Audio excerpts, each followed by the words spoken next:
Alright mga bossing, so matapos nga po ang napaka-impresebong panalo ni Eman Bacosa Pacquiao kontra kay Reynold Cundimang ng Indonesia, kung saan pinabagsak ito ni Eman ng 5 beses at tuluyang iniligpit sa round 4 noong isang araw lamang sa PMI Bohol Boxing Tagbilaran City.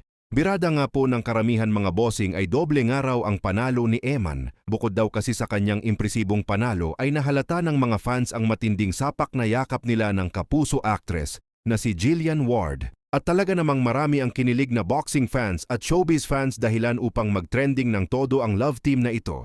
Pero hindi lamang ito basta love team, mga bossing, dahil alam naman ng karamihan na nanliligaw itong si Eman kay Jillian Ward. Sa ngayon marami na ang nagsasabi na magjowa na umano sila Eman at Jillian. Pero para sa akin mga bossing, mas maganda kung hintayin na lamang natin ang kanilang official announcement para hindi naman tayo nagmumukhang fake news. Samantala, ito naman ang pinaka-latest update kay 8th Division World Champion, pambansang kamao Manny Pacman Pacquiao. So pusposan na nga po ang paghahanda ni Pacquiao para sa napapalapit niyang laban kontra sa former world champion and former sparring partner na si Ruslan Provodnikov. Nakatakdang magsalpukan sila Pacman at Provodnikov sa April 18. Nagaganapin sa Las Vegas para ito sa 10 rounds exhibition match. Saka muling harapin ni Pacquiao si Floyd Mayweather Jr. para sa kanilang rematch sa buwan ng September. Sa ibang balita naman po mga bossing, former 3-division world champion John Riel Cuadro alias Casimero ay patuloy pa rin ang kanyang ensayo para sa napapalapit niyang laban sa buwan ng April.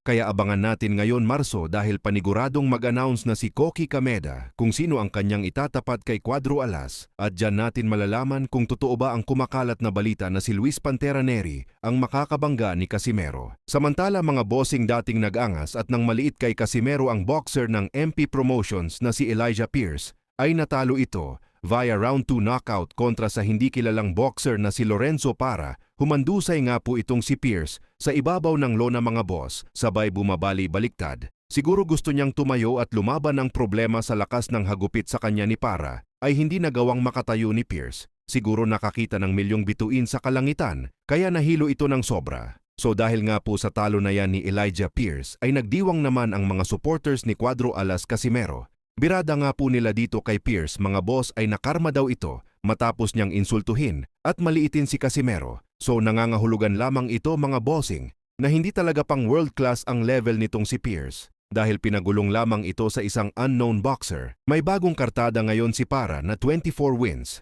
18 KOs, may isang talo, habang lumagapak naman ang kartada ni Elijah Pierce sa 21 wins, 17 KOs, may 3 talo. Aray mo!